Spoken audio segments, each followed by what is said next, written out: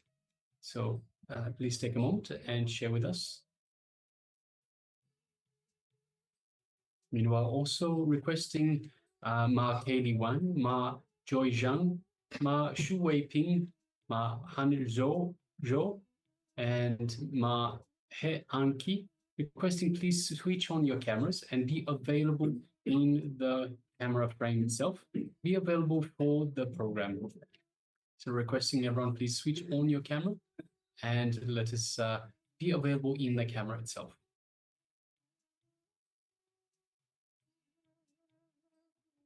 And all the participants on YouTube, do not hesitate to share your revelation. A lot of people are actually following us on YouTube, watching the Paramashivoham Level 1 on YouTube. So make sure that you are giving your full participation and having the engaging conversation. Only when you start engaging, also the two-way link has been provided so that you can join us via two-way.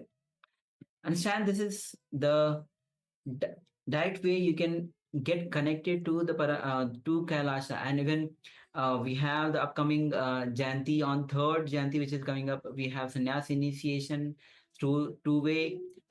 You can get the direct 9 Diksha of Swamiji himself.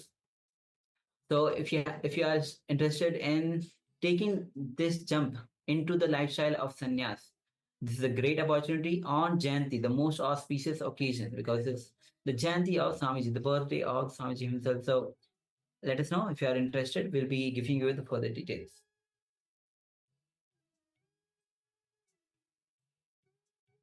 All right, so let us take a few more moments, just giving everyone a chance to share. And then we'll move on to the next segment in our program for today. So just take a moment. If you are still sharing, please continue to do so. Meanwhile, let us prepare ourselves for the next segment, which is once again a revelations by the Supreme Pontiff of Hinduism. Yes, so the next revelation is going to be on Janma Maran Chakra. Janma Maran means birth and death cycle. So again and again, we take birth, we die, we take birth, we die. This is the cycle that goes on and on and on. So where is the end to it, of this wheel of birth and death cycle? So in this revelation by Swamiji, he will be guiding us, taking us through this journey of birth and death and beyond. So let's enter into this revelation.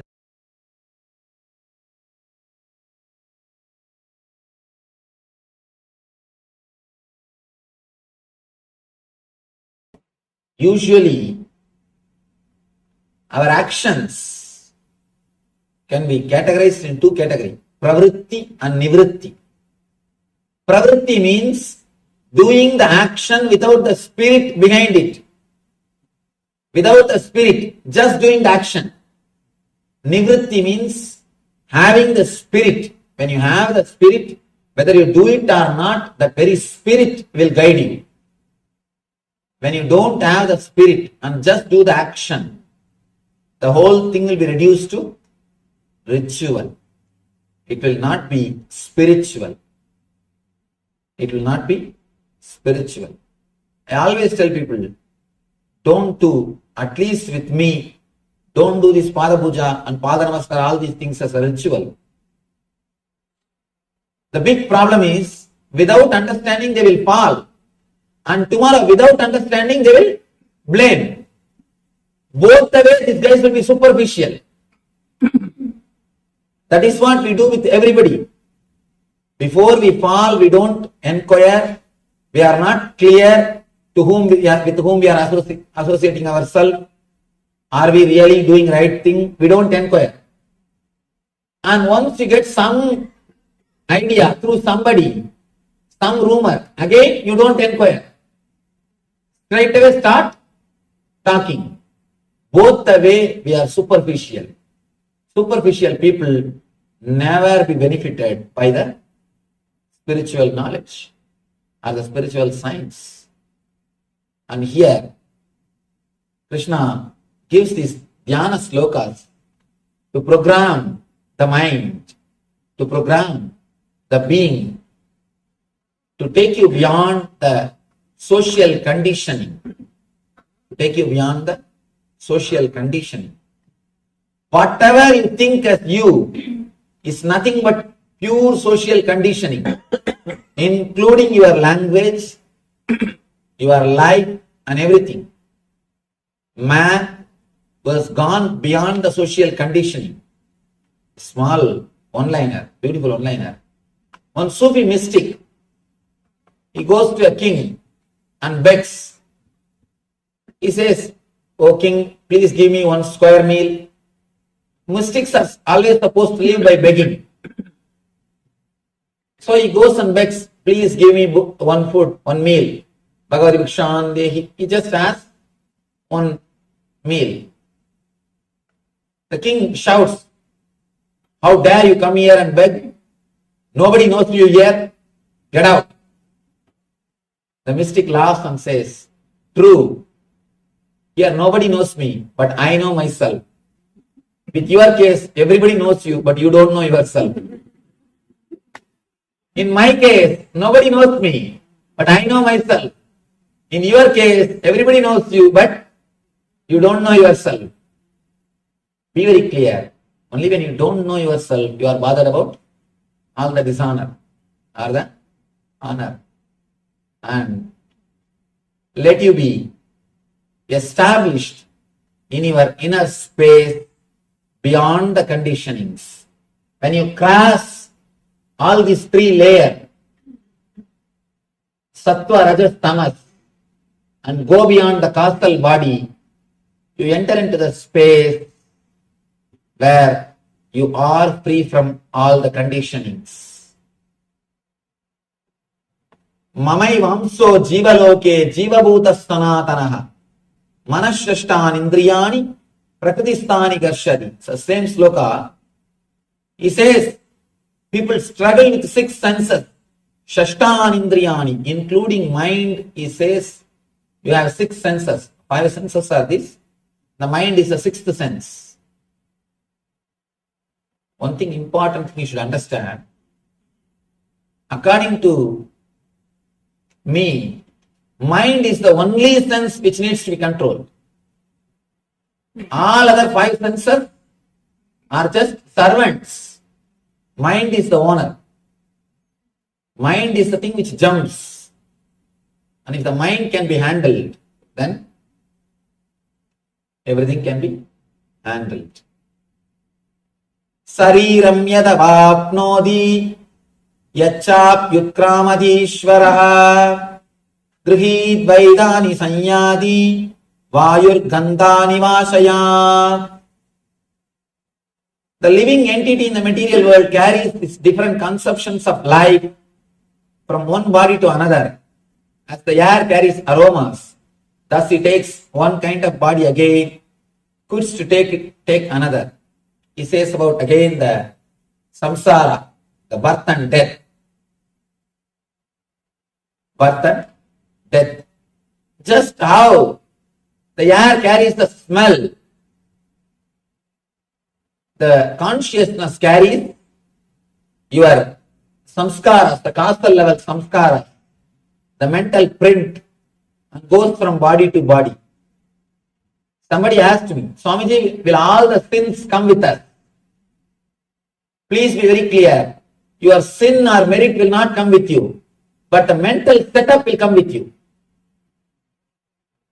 For example, somebody has committed 100 murder. The 100 murder quantity sin will not go with him, but the attitude of committing murders will go with him and torture him. All your actions will be reduced to attitudes, like a capsule form, and that will go with you and torture the being. That is what Krishna says here. You will move from body to body. Ramakrishna says beautifully. It's like moving from room to room. When Ramakrishna passed away, attained Mahasamadhi, Sharada Devi is about to remove all the bangles, all the Mangal Sutra, all the symbols of Sumangali. Immediately Ramakrishna appears and says, what are you doing? Where have I gone? I am here. I just moved from one room to another room. Why should you remove all these things? And be Nitya Sumangali. From that day, Sharada Devi lived with all the things, just like a Mahalakshmi. With everything she lived. And please be very clear, today in the modern world, these are all very easy. Those days, 100 years ago, and that also a traditional family. She is born and brought up. She was living with the traditional families.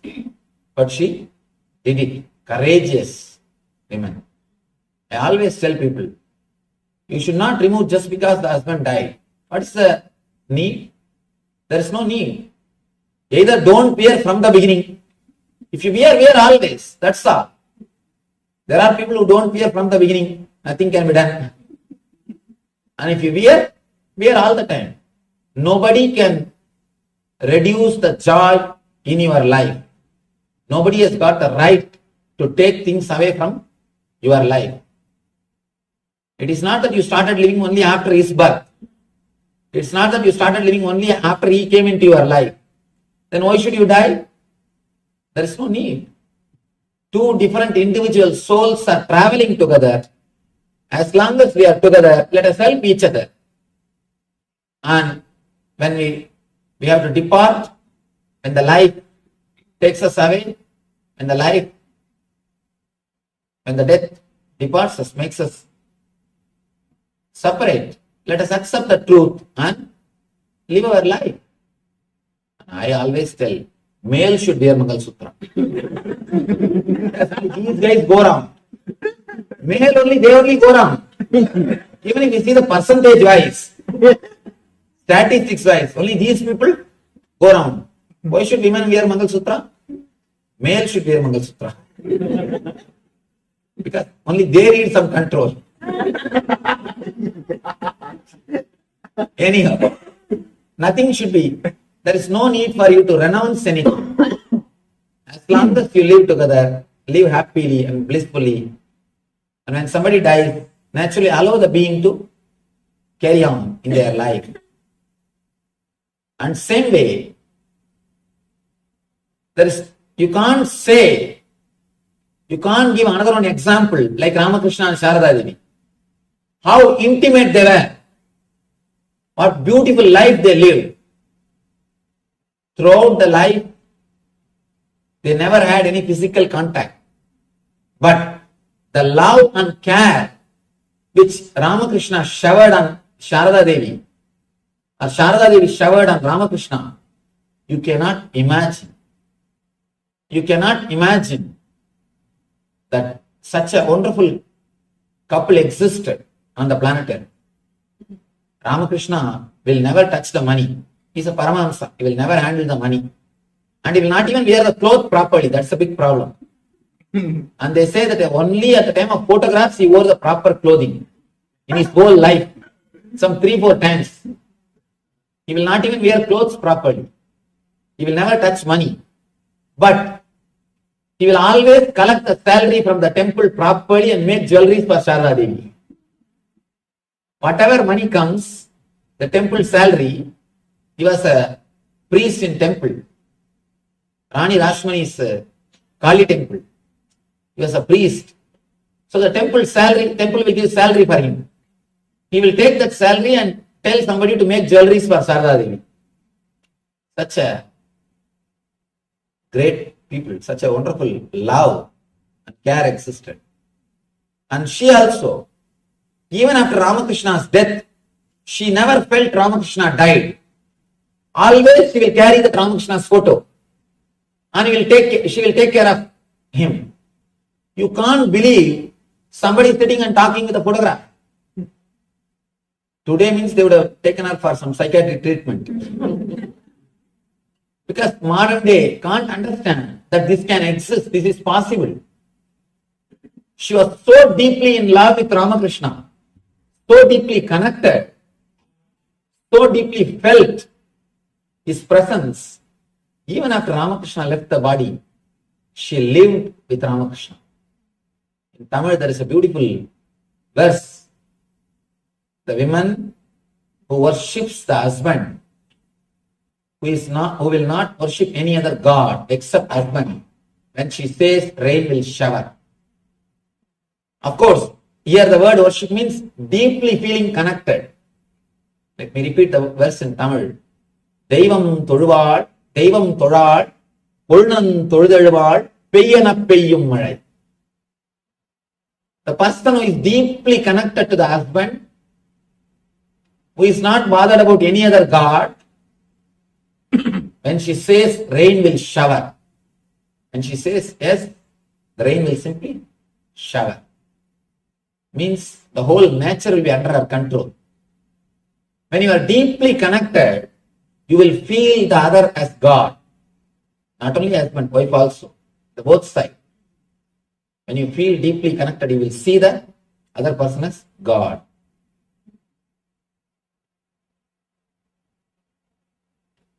All the social conditioning, when it is dropped, you understand your life and death is nothing but moving from room to room. You suffer because you are not able to leave the situations which you created. You created working so hard, you created a beautiful house, got a big car, created a big bank balance. Everything is ready. Now you have started living.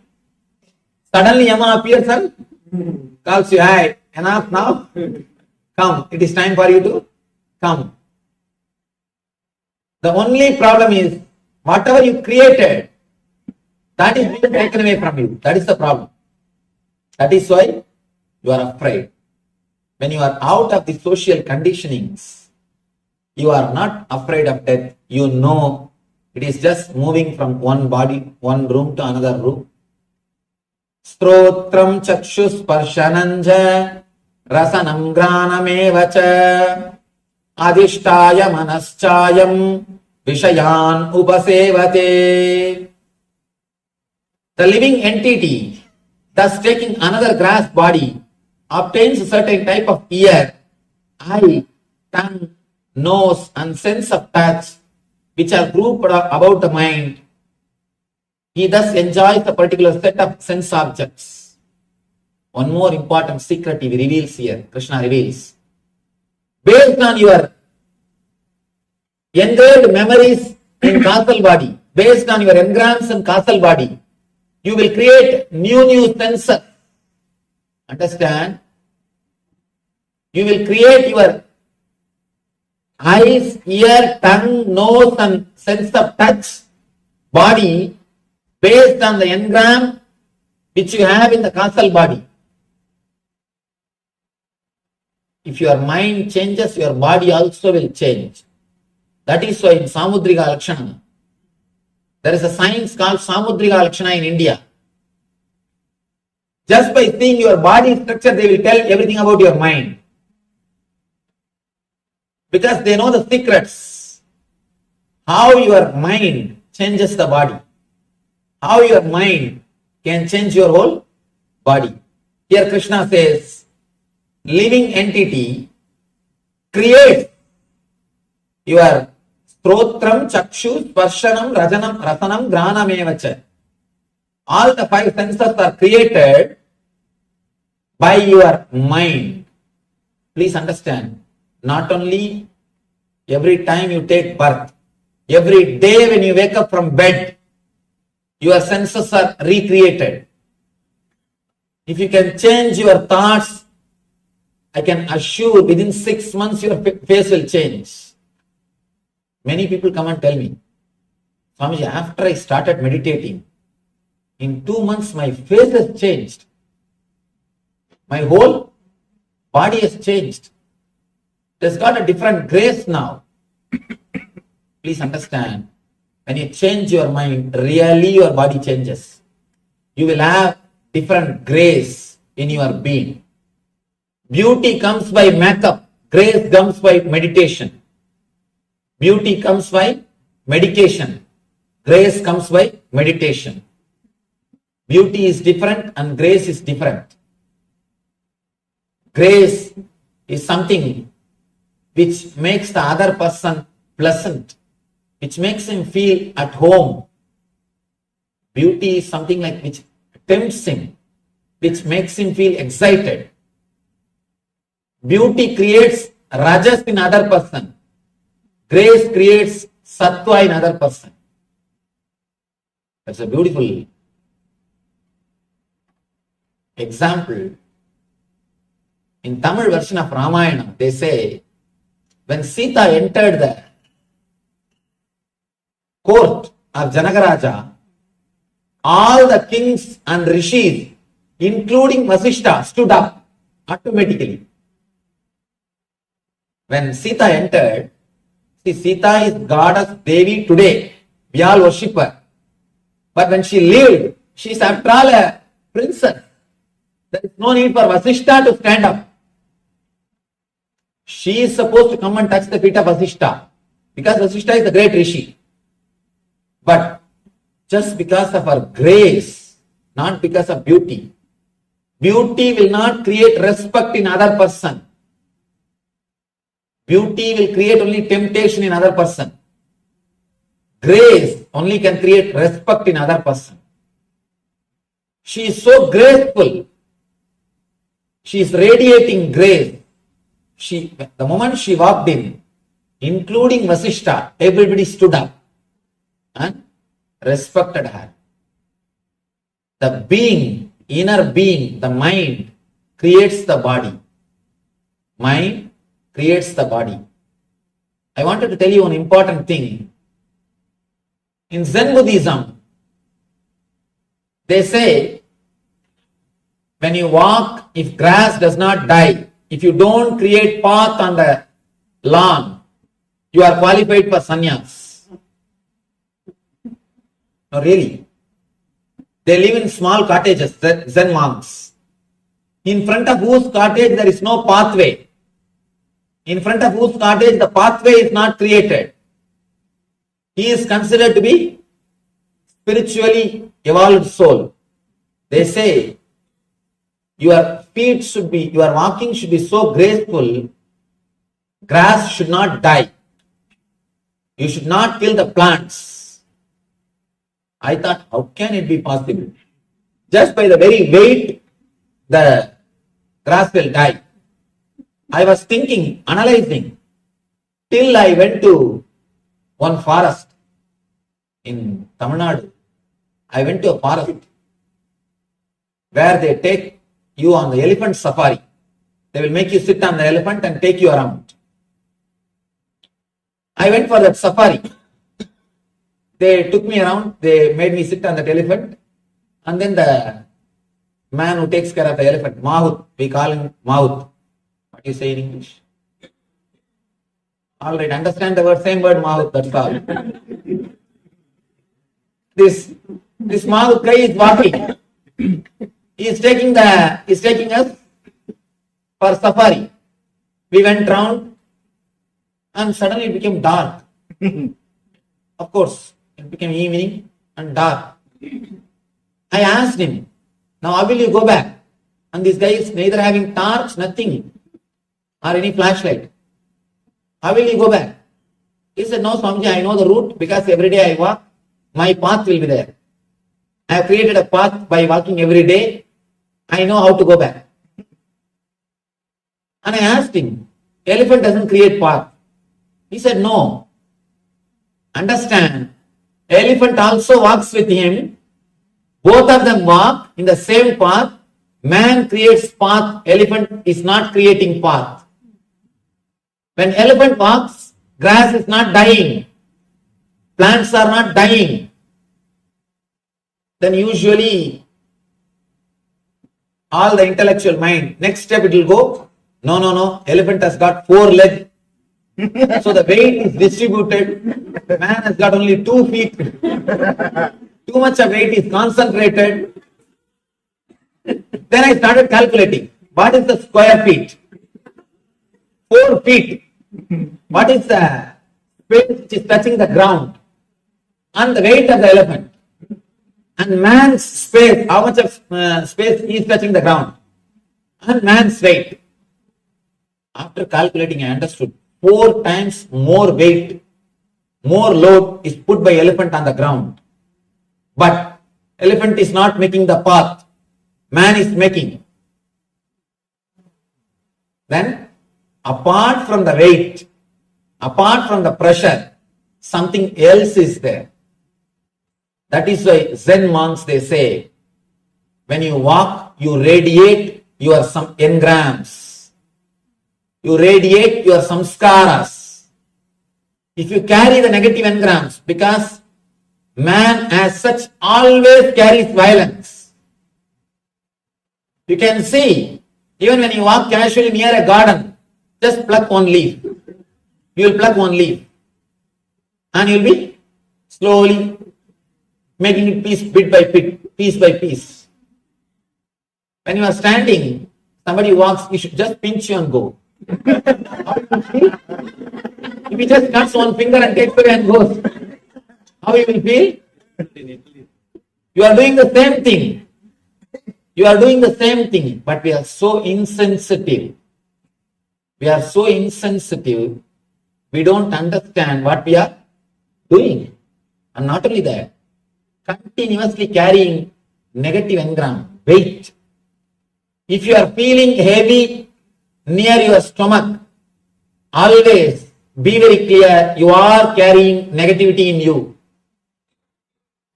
This is the area, navel. The Manipura chakra is the area. If you continuously feel heavy in that area, be very clear, you are carrying negativity. And that is nowhere related to obesity. There are people who are obese who will feel light within himself, within them. Inside they will feel light. There are people who are lean, but within them they will feel heavy. The feeling of heaviness is nowhere related to your weight. It is related to your inner space, mind. The person who doesn't feel heavy will never create path. Person who feels heavy, who carries negativity, will create path. That is why in Zen, when you walk on the grass, if grass doesn't die, you are qualified for sannyas. You are a spiritually evolved soul.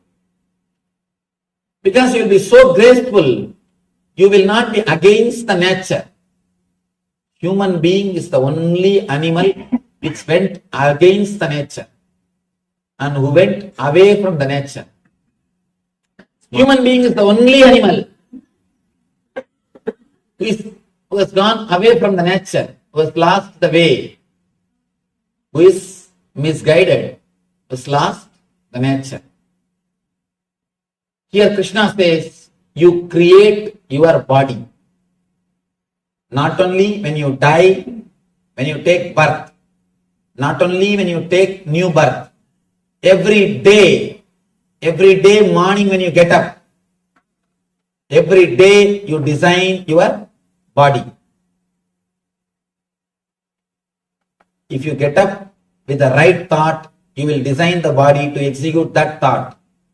If you get up with some other thought, negative engrams, negative samskara, you will design the body to experience that samskaras.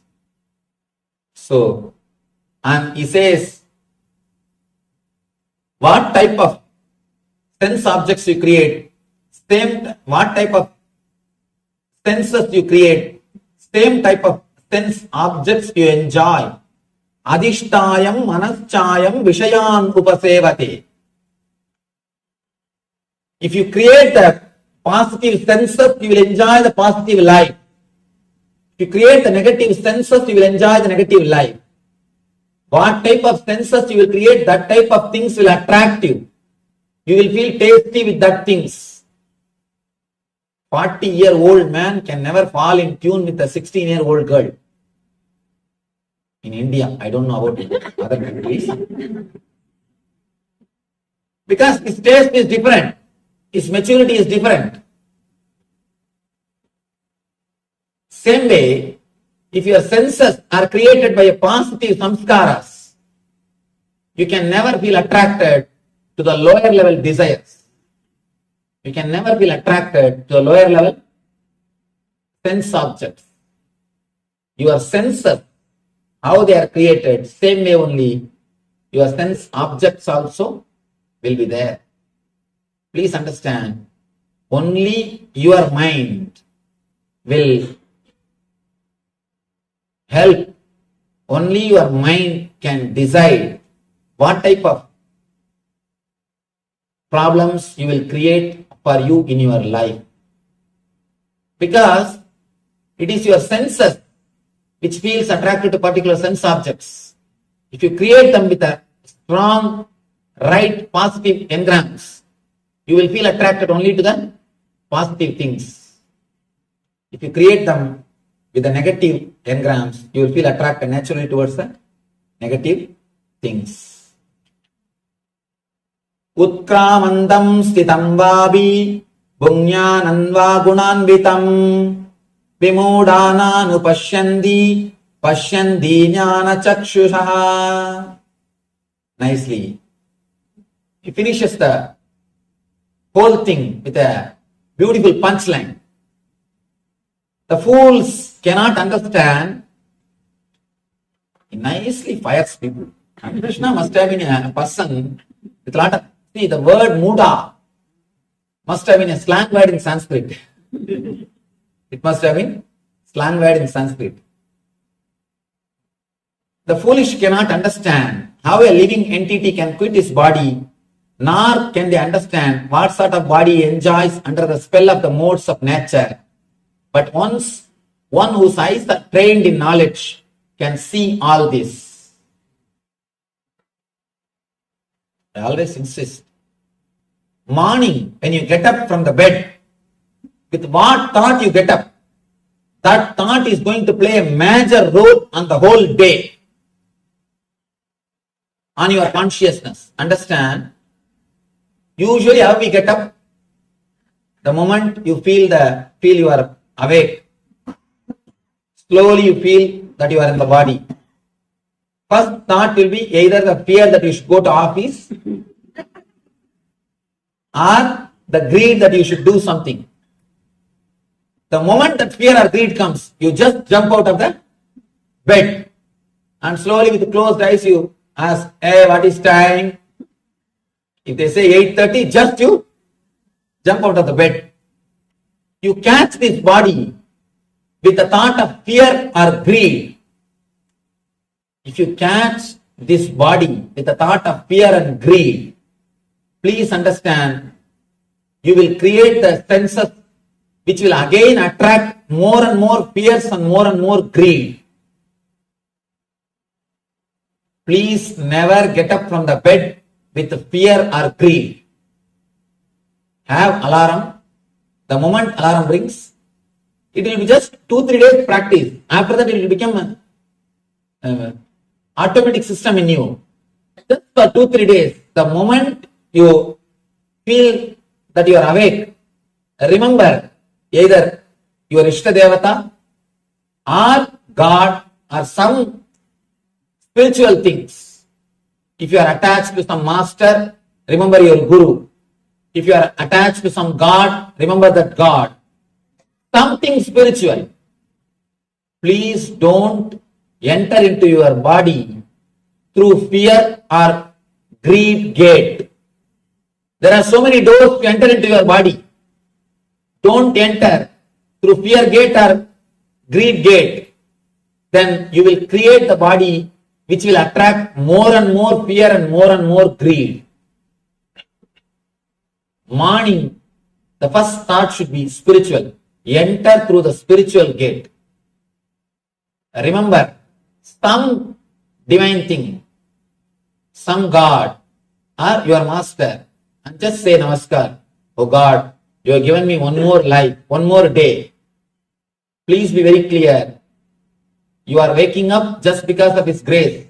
It is not that everybody who has gone to bed is waking up. It is not that everybody who has gone to bed is, they are waking up. No. Be grateful. You extended one more day. Extended stay. Just like extended stay America, we have to say extended stay planet Earth. Every day is extended stay planet Earth. Please be very clear. Just be grateful for 1 day extension. So nice. You gave me one more day extension. Oh Lord, thank you.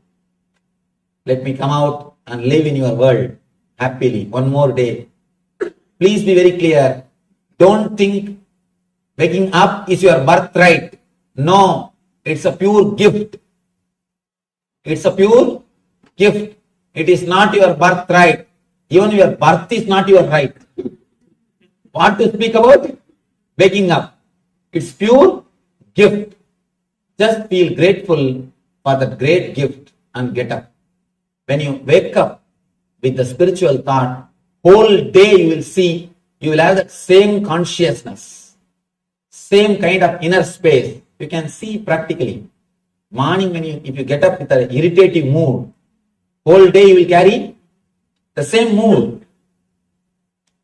Because that samskaras, that engrams will stay with you till you again fall into the causal body. From causal body you get up and come out.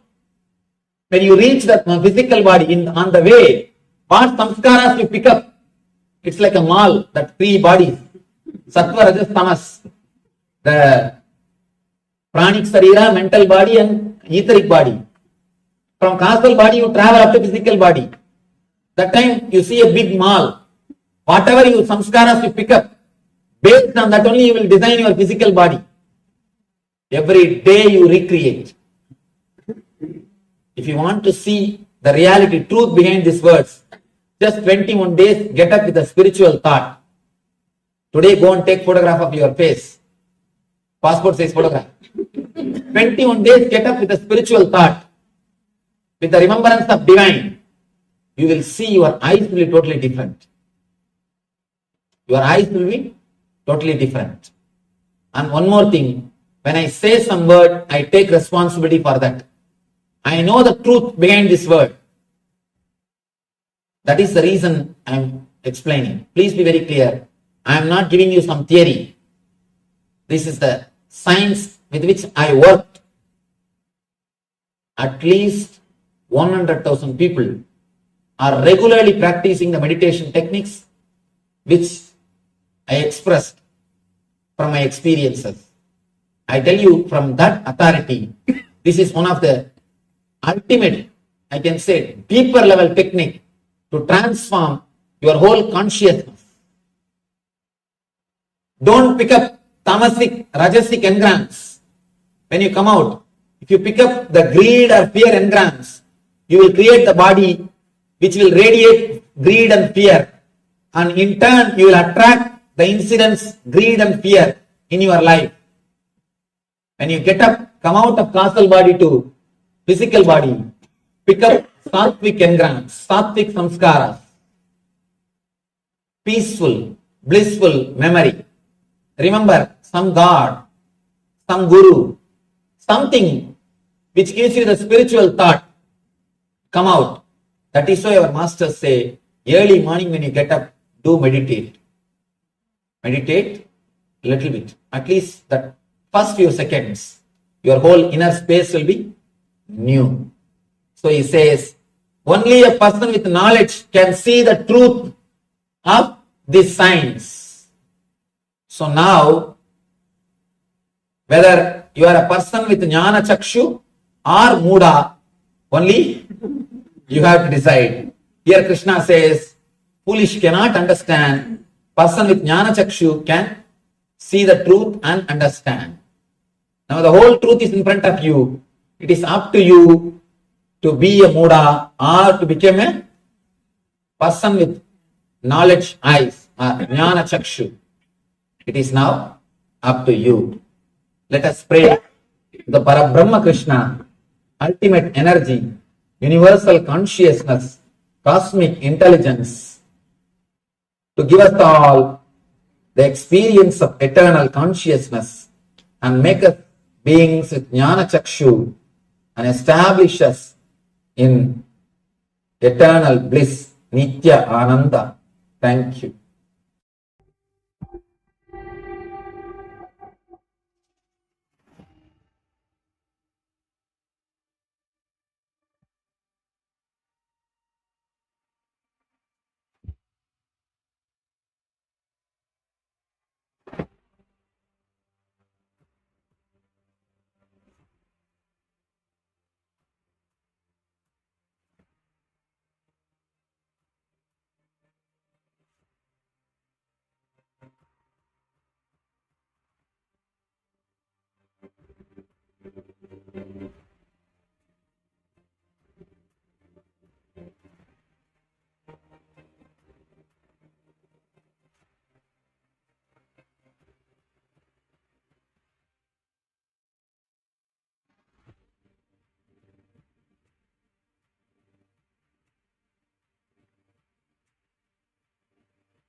Yes, welcome back. So we've just had the wonderful revelations by the Supreme Pontiff of Hinduism on the wheel of birth and rebirth. So let us now move on to the next segment. And once again, it is the internalization exercise. So the wheel of birth and death, also known as the Janma Marana Chakra. So chakra is the wheel. So the wheel. And Janma Marana is death and rebirth. So let us have a look at the internalization exercise for this very segment. Yes, and this exercise is going to scan your life and see, are you stuck with any thought currents? In which dimensions of your life do you experience these thought currents again and again? See in the dimension of health, wealth, relationships, spirituality, and all other aspects of your life. Are there any thought currents that you cherish that keep you stuck? For each karma pattern you identify, right? What is the liberating, powerful cognition that you will apply now that you brought awareness to that thought pattern? Understand, we cherish certain thought currents unconsciously. We might even feel that they are justified. We might feel that they help us in our life, but when we bring awareness into these patterns, we will identify that they are actually what is keeping us stuck, what prevents us from expanding, what prevents us from being fulfilled in our relationships or successful in our business. Sometimes you feel that the grudge against your boss is justified, but if you see and look in that this prevents you from opening up and building a constructive relationship with your boss to actually succeed in your job, then you have to look in and see what is the strategy that you are going to apply. How are you going to step out of this? This is just one example. This can be in any area of your life. So requesting everyone, let us first of all grab a pen and paper. So requesting everyone to write these down. So we'll be having a look in our life and identifying the excuse me, identifying where our thought currents where we are stuck and the dimensions in our life, the karma patterns that we have in these dimensions. So requesting everyone, let us get a pen and paper and get ready to write these down. We'll be sharing this slide for you. So let us now begin. If you have any questions, by all means, let us know. We're happy to address any questions. And let's begin.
Yes.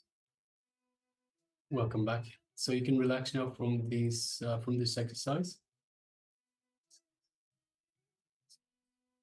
So where we scan our life and see where we were stuck with any thought currents, any dimensions of our life in which we were stuck with, dimensions in our life in which we were not moving, dimensions of health, wealth, relationships, or spirituality, any of course, and any other aspects of our life. These are the main ones. And identifying the karma patterns and naming the liberating, powerful cognitions that we have that we will apply for these individual karma patterns. So requesting participants, just take a moment and share with us what are some of those karma patterns that you have, that you've come across, that you've identified. And tell us also the liberating powerful cognitions that you have received from the Master, from the Supreme Pontiff of Hinduism, through all these revelations, the 17 days of Paramashivoham Level 1 so far. And so take a moment and share with us, and also let us know. So any challenges that you have in terms of these karma passions, in terms of applying these liberating powerful cognitions. So just take a moment now and share with us what it is that you are stuck with, the challenges you are stuck with, so we can help you out, so we can guide you, take you down the right path. So right now, requesting everyone, take a moment and share with us the karma patterns you've identified and the liberating cognitions, as well as any challenges for these karma patterns that you would like us to have a look at. Yes, take a few moments and share your experiences in the chat. Any breakthroughs you experienced, any insights that you have arrived at. Also requesting all participants that have got their cameras switched off. So we have a number of participants in the Zoom room itself that have the cameras switched off. So requesting, it's very important to understand this is the two-way room. It is for ourselves to interact. So for you to interact with us, the acharyas, and for us to interact with you, so that we create the right ambience, the right learning experience, the right learning ecosystem, environment, such that you can better catch hold of the Supreme Pontiff of Hinduism's teachings, his revelations, and we can guide you in terms of any challenges, as we just mentioned, any challenges that you are facing. So this is what we're here for, and this is why you are here for. So requesting everyone, please switch on your cameras and be available in the camera frame. We understand it is a little bit late in the day or the night for some of our participants, and of course we do also understand that it is New Year's, well, in some parts it's New Year's Eve, in other parts it's New Year's Days. So Happy New Year to everyone who has made it across into 2025 already, and for everyone who hasn't yet made it into 2025, so still partying away. Please make sure you do take some time and come to experience this program fully. So Swamiji says beautifully, whatever you put into it is what you get out of it. And of course, we are here to facilitate that. We are here to make sure that you get as much as possible out of you being here for this very program. So Happy New Year, or Happy almost New Year for all of you. Let us continue, let us push on, and let us have this superconscious breakthrough. This is the most important thing, the reason we have taken birth. So we've just had a look at Janman Manana. We just had a look at the birth and death cycle. Why are we here again and again and again? So it is a reincarnation, the wheel of reincarnation. Why are we coming back again and again and again?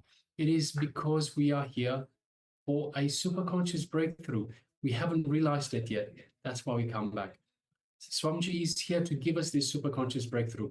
And this is one of the ways that Swamiji is reaching out to all of you. Swamiji is giving this information, this program for free for all of you to have a glimpse, to experience this superconscious breakthrough, to have it as your lifestyle.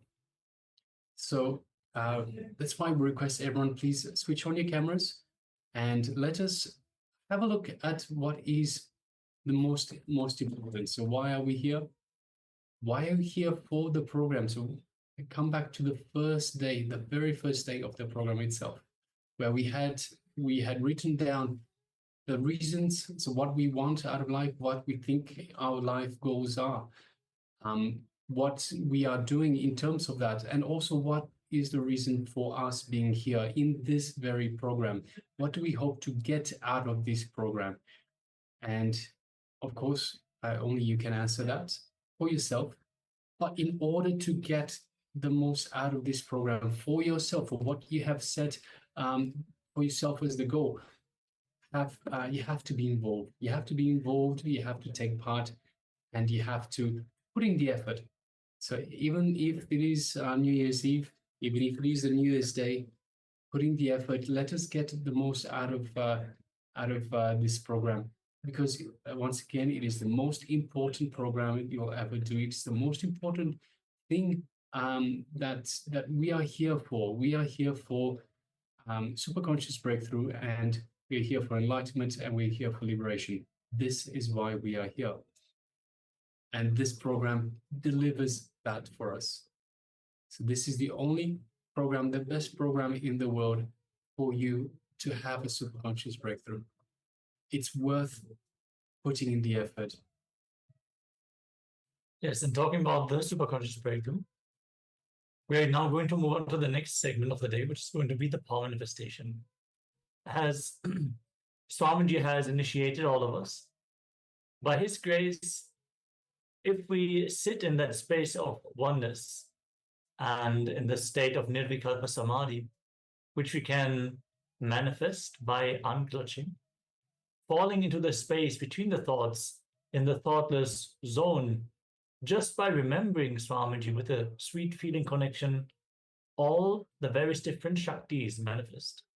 Shaktis are the naturally superpowers that Swamiji is initiating us into from Sanatana Hindu Dharma, from the Vedagamic scriptures mentioned dating back thousands and thousands and thousands of years ago. This science has already been lived on this planet before. Due to various reasons, it has not been available for a long time. And Swamiji is reviving this science for all of us to experience. And as we manifest these powers from the space of oneness, naturally, because they are so deeply rooted in the space of enlightenment itself, Paramadvaita, this is what we establish ourselves into. Just what we cherish on a regular basis, that becomes our life. We start enjoying the company of certain people, we will start becoming like them. If we enjoy a certain habit, our body will prepare itself to enjoy that habit more and more, be it whatever. Now, when we manifest powers every day, our capacity to hold the superconscious energy, to grasp the higher truths of the cosmos, and naturally also our feeling connection to Bhagavan, to Swamiji, to Paramashiva, the divine, also gets strengthened. So let us get into the habit of manifesting the powers every day. There are 463 powers mentioned in the various scriptures, which we have uncovered so far. And there's really no end to it. So we can just keep manifesting. It will definitely not get boring. So let's get ready and settle down. Today we are manifesting the power of Lahima, which is reducing the weight. And we have various different rounds of power manifestation. In this round, we're going to reduce the weight of an object through a look and through the distance. So keep an object away from you, and just by a glance at it, you will reduce the weight of the object. Lahima is one of the great 8 powers, the Ashtamaha Shaktis, as they have been described in the various different Puranas and Itihasas, where the great beings, like, for example, Hanuman, are manifesting these powers. And again, through the power of feeling connection, we also can manifest these powers. So let us all settle down and get ready. Take the preliminary measurement of the weight of the object you are going to manifest this power on. If this is your first round, pick a light, a small object. Don't make it too complicated. It is also easier to manifest the powers on organic objects such as fruit. In particular, we use the coconut for the power of consciousness over matter. Just connect to Swamiji after you have taken the measurements. Place the object on a surface away from you. And just unclutch means detach, disidentify yourself from the thoughts that arise in you. There is no need to suppress them. There's no need to fight your thoughts. There's no need to put effort not to think. Just disassociate yourself from the thoughts. They rise and then they disappear again. Any thought that rises, don't engage with it. Don't fight with it. Don't suppress it. Don't entertain it. Don't continue the thought. Don't create any chain of thoughts by engaging with the thought. Just witness that it is appearing without any judgment. And breathe. Breathe in and breathe out. Let the thought pass. And when another thought arises, just unclutch. Decide you are going to take this time to unclutch. Witness Swamiji's presence in your inner space. He's there and ready to manifest.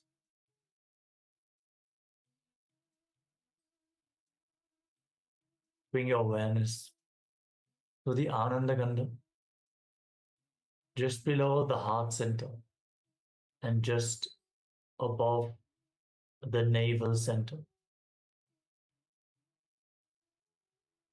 the cosmic umbilical cord connection.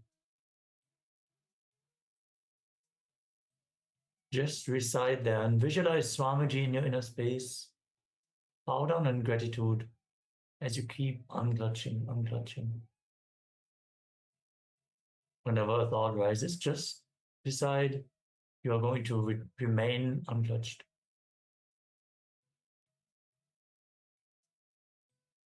Now, gently bring your awareness to your third eye, the space just in between the eyebrows, the Ajna chakra.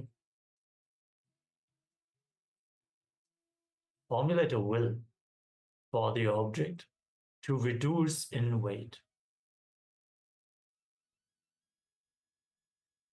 Nothing else matters now. You don't need to plan. You don't need to think. You don't need to experience any emotion. This time, this space is just for you to manifest Paramashivoham, your highest possibility. Manifest this power by your declaration. Let us start chanting the Mahavakya. Om Nityananda Paramashivoham. Om Nityananda Paramashivoham.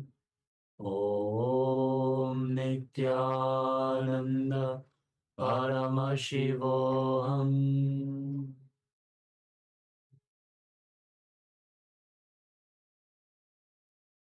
Let this round of the power manifestation begin.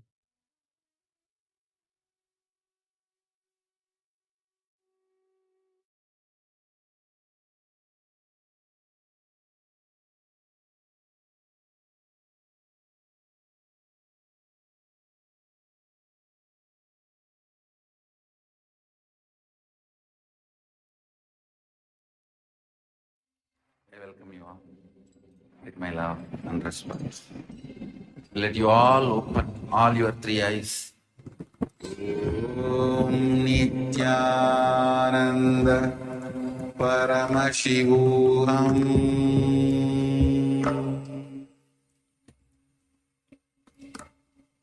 Om Nityananda Paramashivoham.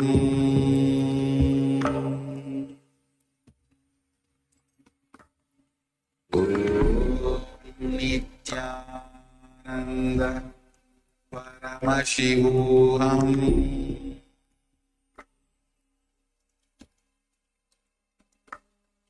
Om Nityananda Paramashivoham. Om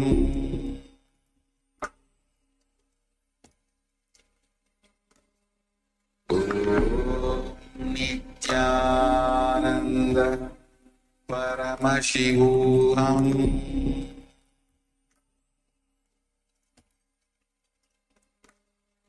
Om Nityananda Paramashivoham.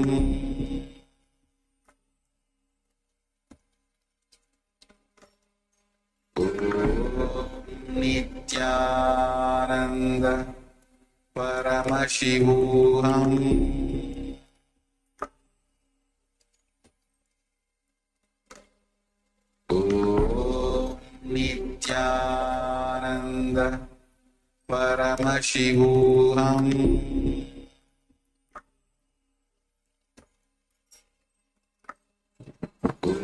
Om Nityananda Paramashivoham.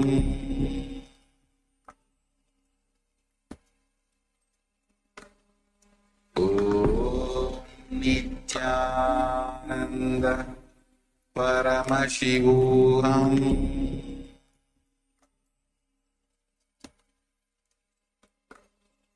Om Nityananda Paramashivoham.